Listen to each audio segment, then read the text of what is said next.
Well, hello! Welcome to one of my favorite places on Earth, and to another Pulling Threads video.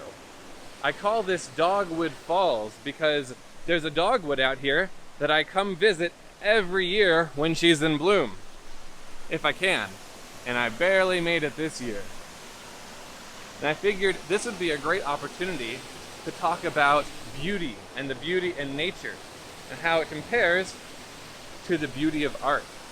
And to talk about this, I'll be using the most unbiased and objective of sources, namely John Muir and Henry David Thoreau. So since I didn't hike my tripod out here, let me get you situated on my backpack, and then we'll get into it. Alright, here we are with John Muir. If you're unfamiliar with this fellow, he was basically just a hardcore naturalist and hiker in the 1800s who wandered all over the country collecting specimens and examining nature and thinking philosophically. In his bag he carried things like the poems of Robbie Burns and John Milton and even a New Testament.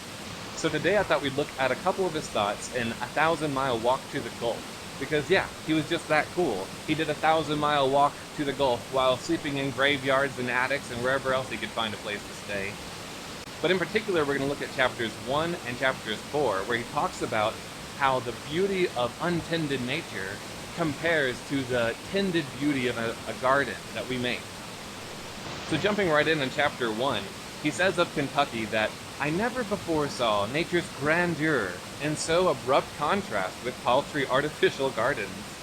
The fashionable hotel grounds are in exact parlor taste, with many a beautiful plant cultivated to deformity, and arranged in strict geometrical beds. The whole pretty affair a laborious failure, side by side with divine beauty. I just love that. Plants cultivated, beautiful plants, cultivated to deformity.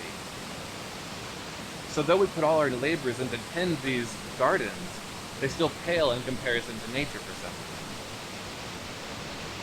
And over in chapter 4, we find him sleeping among the tombs in Bonaventure because he felt that no one would harass him there.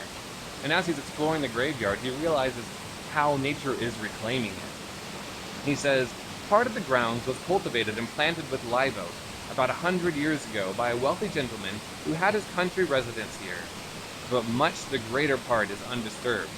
Even those spots which are disordered by art,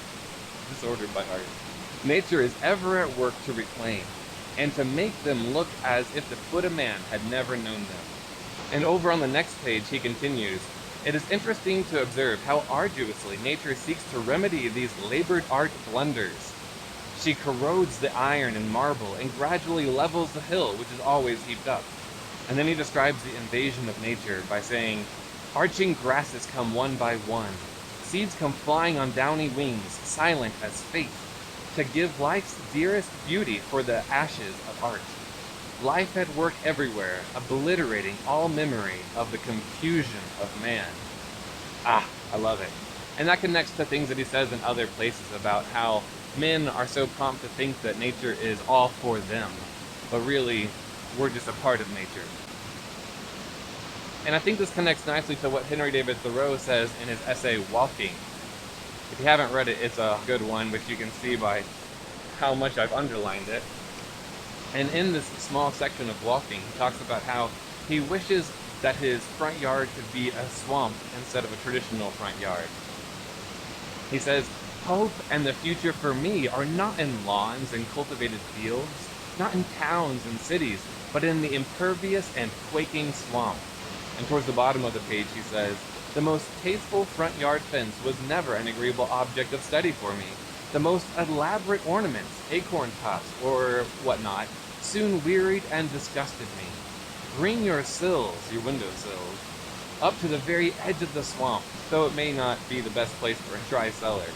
Yes, though you may think me perverse, if it were proposed to me to dwell in the neighborhood of the most beautiful garden that human art contrived, or else of a dismal swamp, I should certainly decide for the swamp.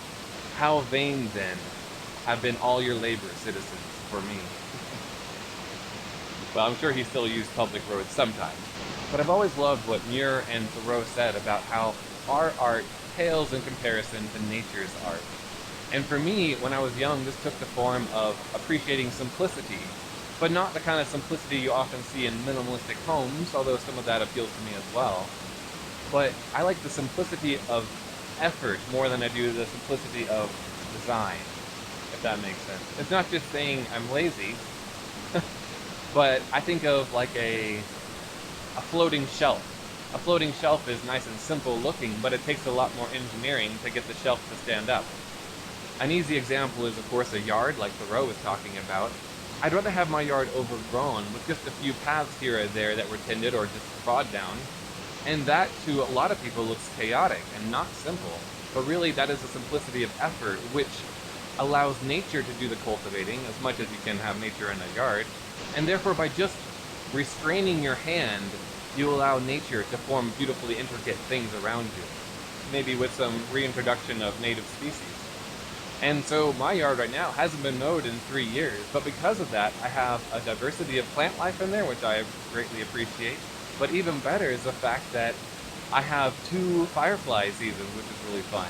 Because when you mow grass, you end up killing a lot of the fireflies. So now if you look at my neighbor's yard, they have one little puny season of fireflies, but I have one really big season and one little season of fireflies that cycle through every year.